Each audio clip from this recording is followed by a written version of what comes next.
Bonjour la Chine, bonjour la Chine. Bonjour à tous et à toutes. Bonjour na bino nyonso ensemble. Bolimbisanga naza na musala. Bomoni na ye awa naza na supermarché nazo sala ba course. Pardon nazo senga bino pardon. Na minute oyo na tie téléphone nanga silencieux parce que na obebisa musala. Awa na profiter ko sala bino vidéo parce que na ye ko sala ba course. Yango wana na profiter na sala bino vidéo. La Chine, pardon nazo senga bino bolimbisi penza. Toza na émission na pourquoi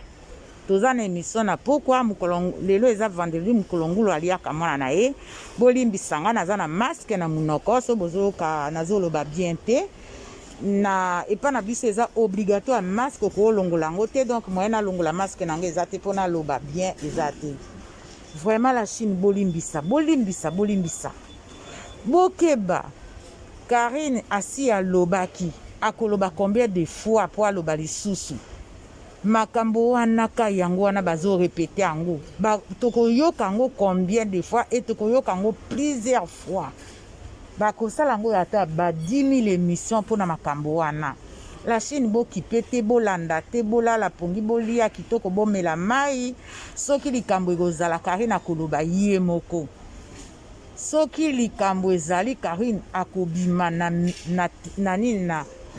live akoloba. Mais pour l'instant botika bolanda bango te baolinga po bofula bango po bino. La Chine nde bafulaka bazangi ba fin du mois yango yo. Donc il faut basala ba vidéo po bakotisa mbongo.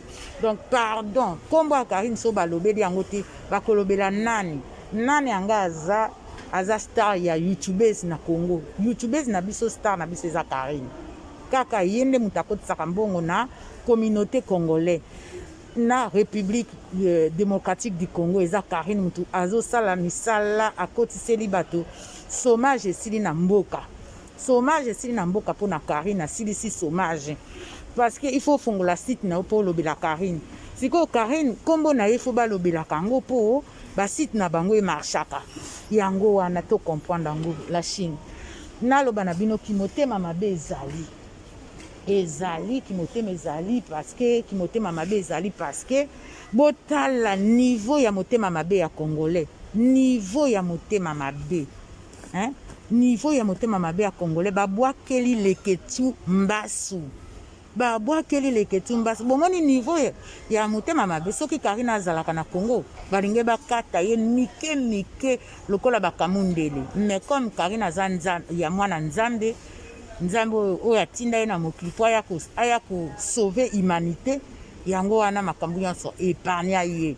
Botala niveau babwakeli leketu mbasu parce que leketu alobaki azoya libala Karine na ndenge afungoli restaurant. Botala niveau.